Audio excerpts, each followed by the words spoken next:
just being your true, your true self. And I mean, it was a part of, your recovery. Like your first time of actually talking about struggles was in these groups. Yeah. 12-step groups. Exactly. Yeah. So, I mean, can you just kind of talk, maybe expand upon like the importance of having a group of men or multiple groups or being around in safe environments where you can, have these type of conversations. Something I stress. I mean, obviously it's the work that I do. Like I create a safe space for men to come to me and talk about something that they haven't spoken to their wife about, or they've been struggling with this for 20 years. So I've created this environment for them. But I just love to hear kind of your, expertise on the role of a group and why men need to be vulnerable and how can we, work through that.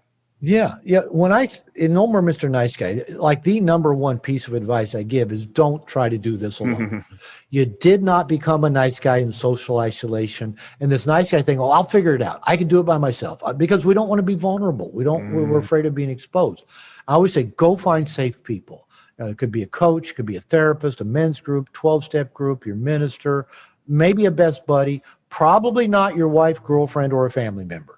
I have worked with women therapists, which was really very good because, I grew up thinking women thought men were bad, and to have women therapists reflect messages back to me that I'm good, I'm a good human being. That was actually pretty powerful. So go find safe people. Now I've done when I was doing my core nice guy recovery work. I did the majority of that, some in just one-on-one therapy, but most of it in men's type groups. I was in one men's group for 4 or 5 years that, right. It was just amazingly powerful, just life-changing.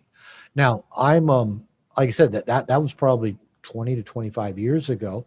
And then when I moved down here to Mexico and then got married. And so now, I'm living, with a woman, and my office is my home. I've learned Spanish. My wife and I only speak Spanish, but my Spanish isn't fluent enough for me to just be social, really social with a lot of Mexican people. And so I'm raising kids again. And then COVID hits and you can't, but even before COVID, I just realized I need a men's group. I don't have enough men in my life.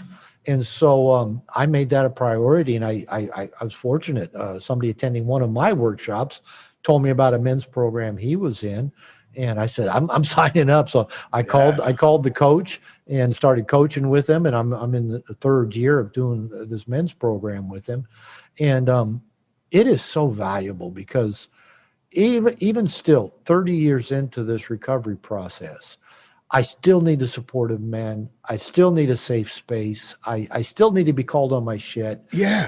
I can still fall into patterns that don't serve me or serve my wife. And I need men, and I still need accountability. We all do. Yeah. That's how we're wired. That's how we're created. I love that you just said that because, I think so many people think I just got this little problem. It's going to be a short-term fix. Let me jump into an 8-week program. Boom, I'm done. And I'm going to move on. And I don't have to worry about that. Again, that's not the case. Thing. That's such a guy thing. Tell me, how long is this going to take, Dr. Grove? 3-4 weeks?